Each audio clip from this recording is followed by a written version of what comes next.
The emergency beacon pulsed through the void like a dying heartbeat, its signal growing weaker with each passing moment. Marcus Chen watched it flutter across his ship's display, debating whether to answer it. Out here in the Carina Drift, distress calls usually meant one of two things: genuine trouble or an elaborate trap. After 15 years of solo salvage work, he'd encountered both in equal measure. To hell with it, he muttered, adjusting his course. The Star Vagrant, his retrofitted maintenance vessel, groaned in protest as he pushed her engines beyond their comfortable limits. If someone really needed help out here, 80 light years from the nearest colonial outpost, they wouldn't last long enough for him to play it safe. The source of the signal turned out to be a luxury yacht, its sleek hull marred by plasma scoring. The damage pattern suggested a hit-and-run attack, probably pirates who'd stripped anything valuable and left the rest to drift. Marcus had seen it 100 times before. What he hadn't seen before was the faint biosignature reading coming from within the wreck. Someone was still alive in there. The docking procedure took 30 minutes, each second marked by the steady decline in the vessel's life support readings. By the time Marcus cut through the airlock, his suit's sensors were reporting critically low oxygen levels throughout the ship. He moved quickly through the darkened corridors, following his scanner's guidance toward the life signs. What he found in the ship's panic room stopped him cold. 3 crystalline pods, each about the size of a coffee table, pulsed with a soft azure light. Inside each pod, suspended in some kind of liquid medium, was a child. But not human children. Their skin had a metallic sheen, and what looked like circuits traced patterns across their bodies like luminescent tattoos. "Well," Marcus breathed, his voice barely a whisper in his helmet, "this is new." The pods appeared to be some kind of stasis technology, far more advanced than anything humanity had developed. Each child looked to be between 6 and 10 years old, though with alien species, age was always difficult to gauge. Their features were almost human-like, save for the metallic skin and the geometric patterns that pulsed with each heartbeat. A console nearby still functioned, its holographic display cycling through what appeared to be medical data. Marcus recognized enough of the universal trade symbols to understand these weren't just any children. They were Synthians, a species known for their biological integration with technology. What he couldn't figure out was why they'd been abandoned here. The decision to save them wasn't really a decision at all. It was instinct, the same instinct that had made him answer the distress call in the first place. Working quickly, he interfaced his suit's computer with the stasis pod's control systems. The translation software struggled with the alien code, but after several tense minutes, he managed to initiate the revival sequence. The pods hissed open one by one, the liquid medium evaporating instantly upon contact with the air. The children's eyes opened simultaneously, revealing irises that shifted color like oil on water. They sat up in perfect synchronization, their heads turning to study Marcus with an unnervingly mechanical precision. "Hello," Marcus said, knowing his suit would translate the greeting into standard trade language. "I'm here to help." The oldest-looking child spoke first, its voice carrying an odd harmonic quality that made Marcus's teeth vibrate. "The ones who came before, they are gone." Marcus nodded slowly. "There was an attack. Pirates, I think. I only found you 3. The children exchanged looks, their circuit patterns pulsing in what seemed like a silent conversation. The youngest one began to cry, but instead of tears, tiny drops of liquid metal rolled down its cheeks. "Listen," Marcus said, checking his oxygen readings. "This ship's life support is failing. I have a vessel docked nearby. It's not much, but it's safe. Will you come with me?" The oldest child stood, its movements fluid despite just emerging from stasis. "We were told to trust no one outside the family." "Smart advice," Marcus agreed. "But right now, you don't have much choice. I promise I'll help you contact your people once we're somewhere secure." Another silent exchange of glances, another pulse of circuits. Finally, the middle child spoke. "We will come, but we remember promises, human. All of them. Marcus helped them transfer to the star vagrant, each child moving with an eerie grace that reminded him they weren't simply lost kids. They were members of a species that had mastered the integration of organic and synthetic life. Once aboard, they clustered together in his small medical bay, their circuit patterns synchronizing into a hypnotic rhythm. As he set course for the nearest safe port, Marcus couldn't shake the feeling that his life had just become exponentially more complicated. He'd started his day as a simple salvage operator, and now he was responsible for 3 alien children who literally had technology running through their veins. The youngest one approached him as he finished plotting their course. Its voice was softer than the others, almost musical. "The ones who left us, they said someone would come. Are you the one they meant?" Marcus looked down at the child, its hopeful expression so human despite its alien features. "I don't know," he answered honestly, "but I'm the one who's here." The child's circuits pulsed once, bright and clear. Perhaps that is enough. As the star vagrant accelerated away from the derelict yacht, Marcus wondered what exactly he was getting himself into. He'd crossed paths with Cynthians before. Everyone in deep space had, but taking responsibility for their children, that was the kind of thing that changed lives, or ended them. Still, watching the 3 children huddle together in his medical bay, their circuit patterns creating abstract art across their skin, he knew he couldn't have done anything differently. Sometimes the right choice was also the most dangerous one.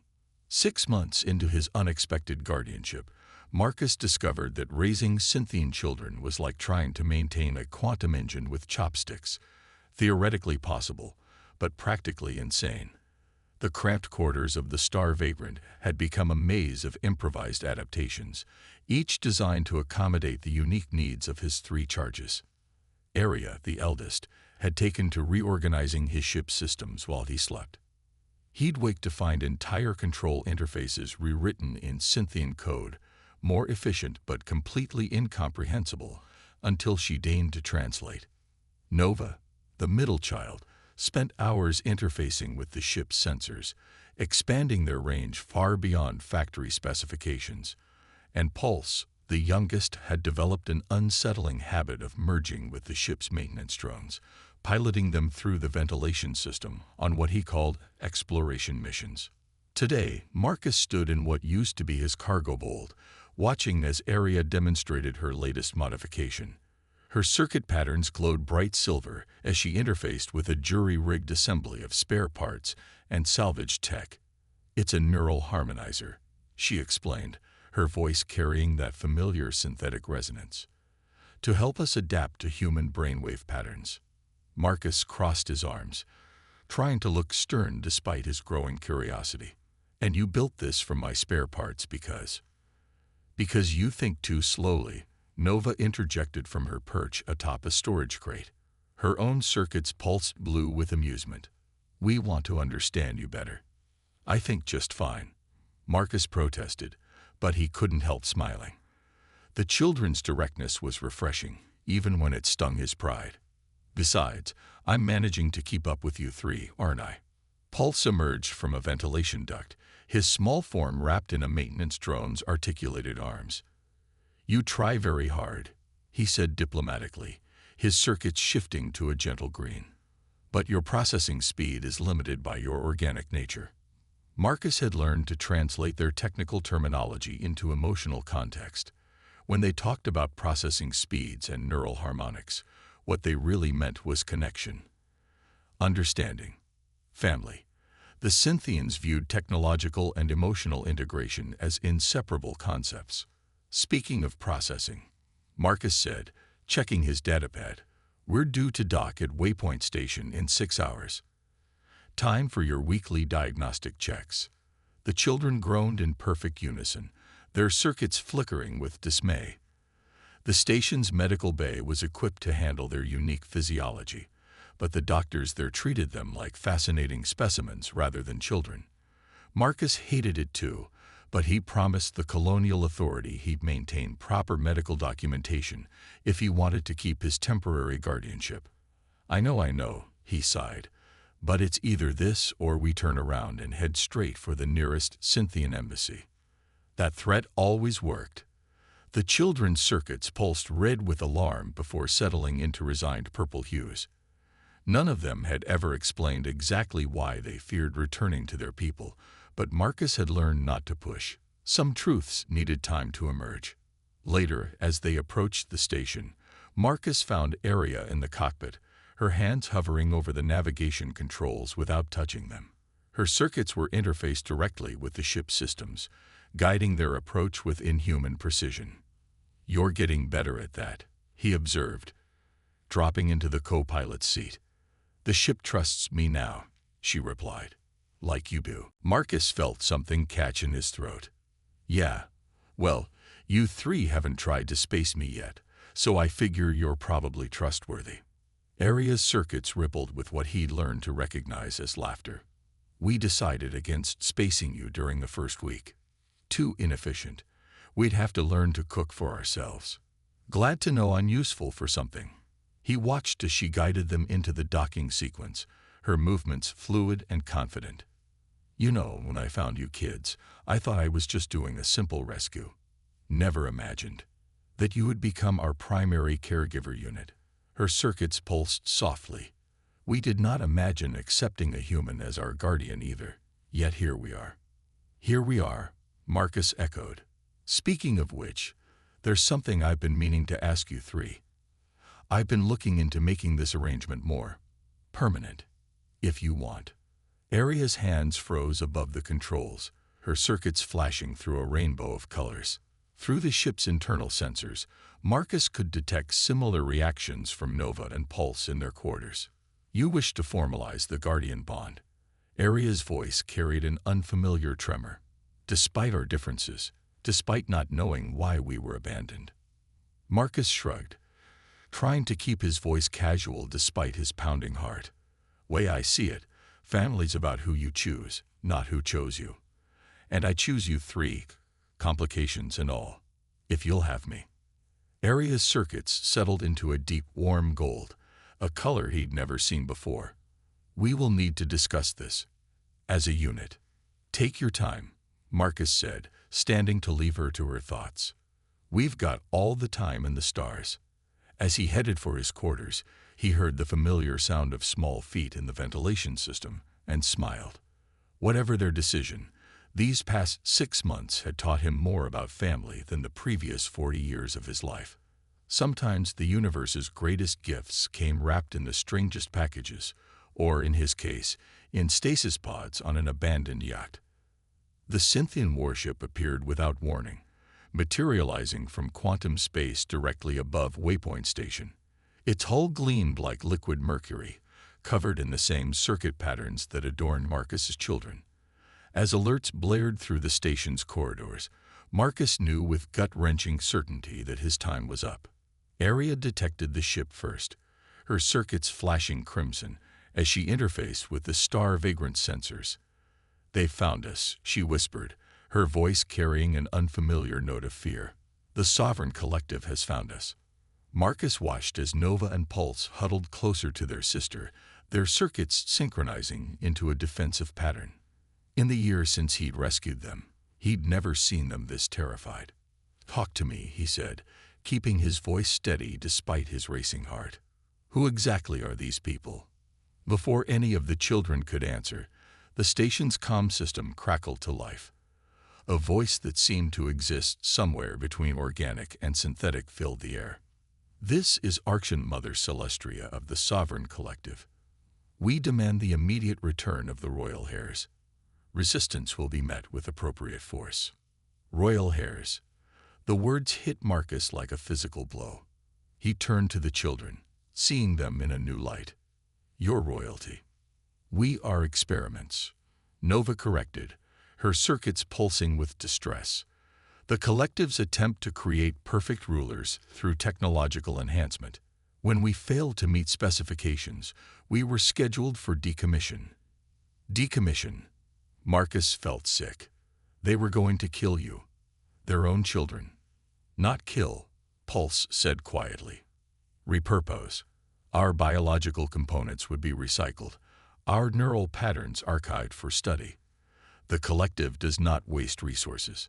Marcus had heard rumors about the Scythian sovereign collective, whispers about their obsession with perfection, their ruthless pursuit of technological advancement. But this was beyond cruel. Your mother arranged your escape, he realized. The yacht, the stasis pods. Arya nodded, her circuits dimming to a mournful blue. She disagreed with the collective's decision. She gave us a chance to survive, knowing she would face execution if discovered. We were supposed to reach the free systems, but the pirates. And then I found you instead. Marcus moved to the ship's control panel, his mind racing. The station's security forces wouldn't stand a chance against a Scythian warship. They had minutes, maybe less. The station shuddered as a quantum beam blocked onto the star vagrant. Your vessel has been identified as harboring the royal hairs, Archean Mother Celestria's voice announced. Prepare for immediate boarding. Marcus looked at his children, because that's what they were, regardless of their royal status or synthetic nature. They looked back at him with those color-shifting eyes, their circuits pulsing with fear and something else. Trust. Do you want to go back? He asked softly. If this is what you want, I won't stop them. We want to live, Arya said firmly. The collective would never allow that. Not as we are. That was all Marcus needed to hear. He slid into the pilot's seat, his fingers dancing across the controls. Then hold on tight, kids. Your old man's about to do something incredibly stupid. The Star Vagrant wasn't a military vessel. It wasn't even a particularly good civilian vessel. But Marcus had spent 15 years modifying it, adding systems that weren't exactly legal, preparing for situations that weren't exactly probable. Now, as he initiated the emergency quantum drive, a piece of salvage tech he'd never dared test, he prayed those modifications would be enough. Warning, the ship's AI announced calmly. Unauthorized quantum jump detected. Survival probability 37%. Better odds than I usually get, Marcus muttered. He felt small hands on his shoulders, the children positioning themselves around him, their circuits beginning to glow with unprecedented brightness. We will help, Nova declared. Our neural networks can stabilize the quantum field.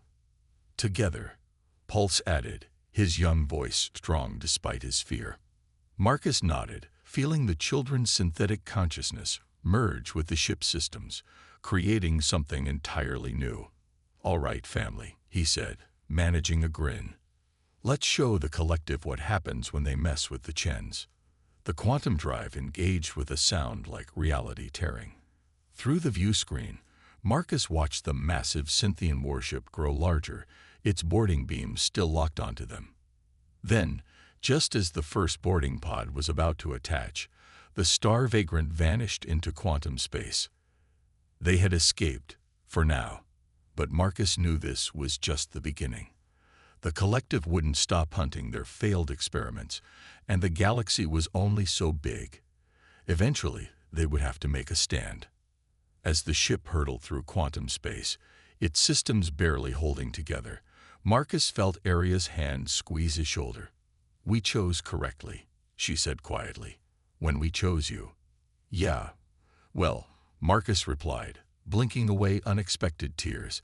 Let's see if you still feel that way after we survive this quantum jump.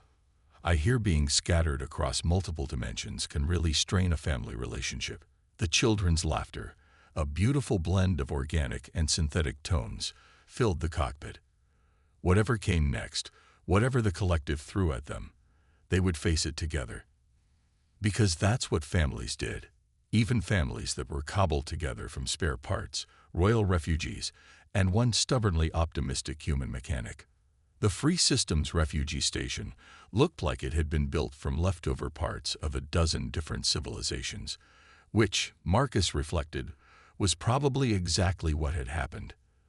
The Star Vagrant limped into its docking bay 3 weeks after their quantum escape, its systems held together by the combined efforts of 3 exhausted Scythian children and one sleep-deprived human mechanic.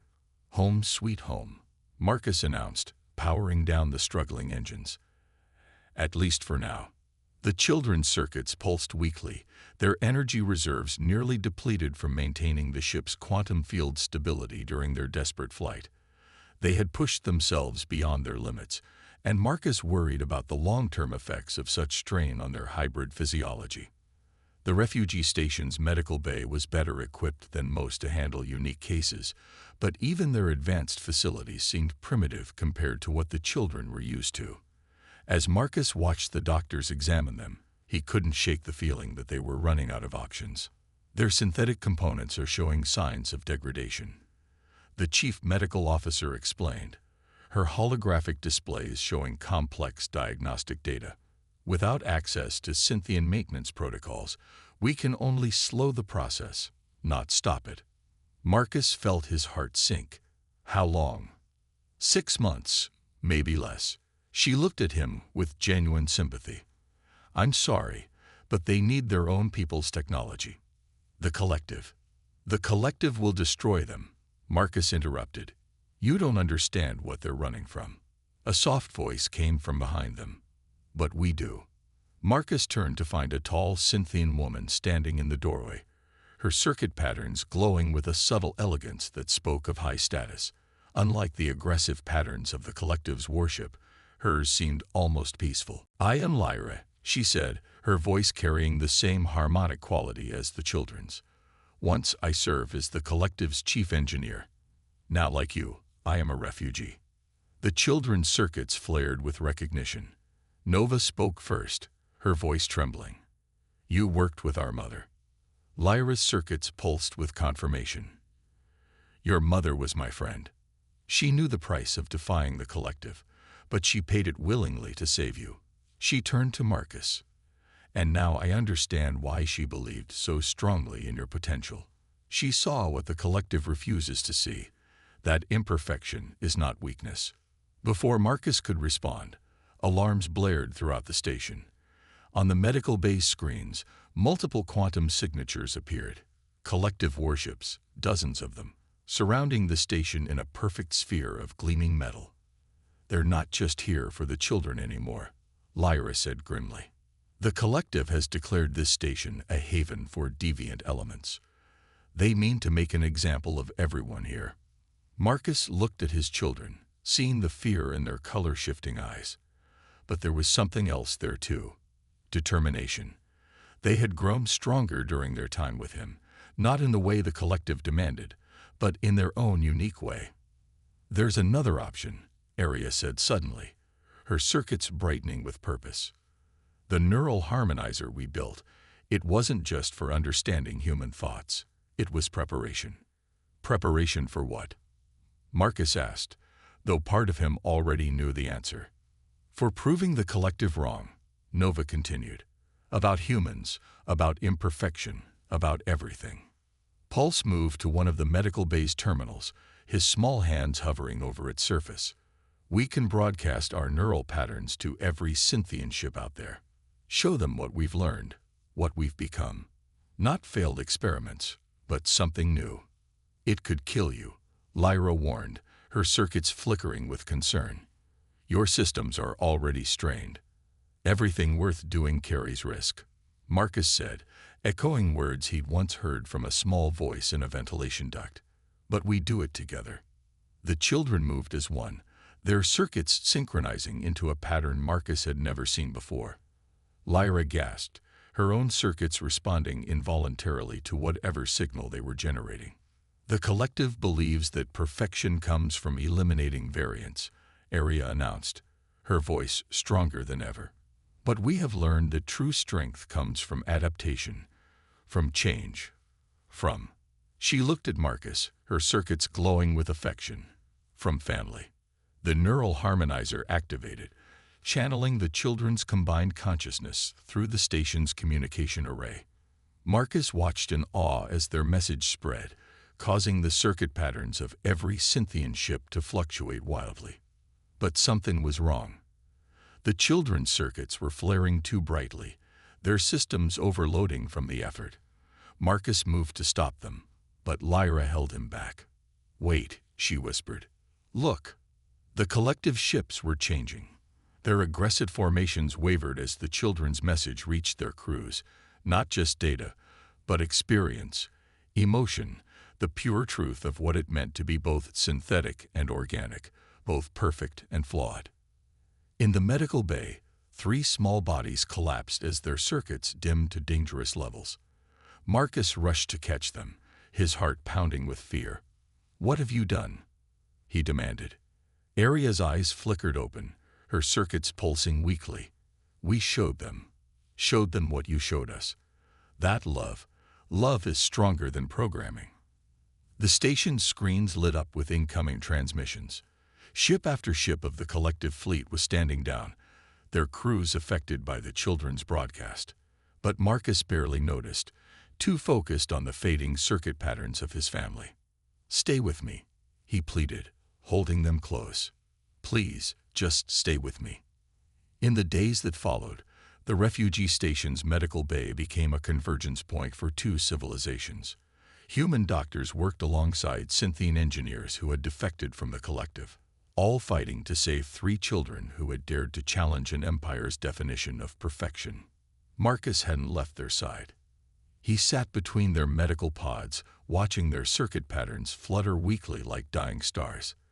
The neural broadcast had nearly burned out their synthetic components, and their organic systems were struggling to compensate.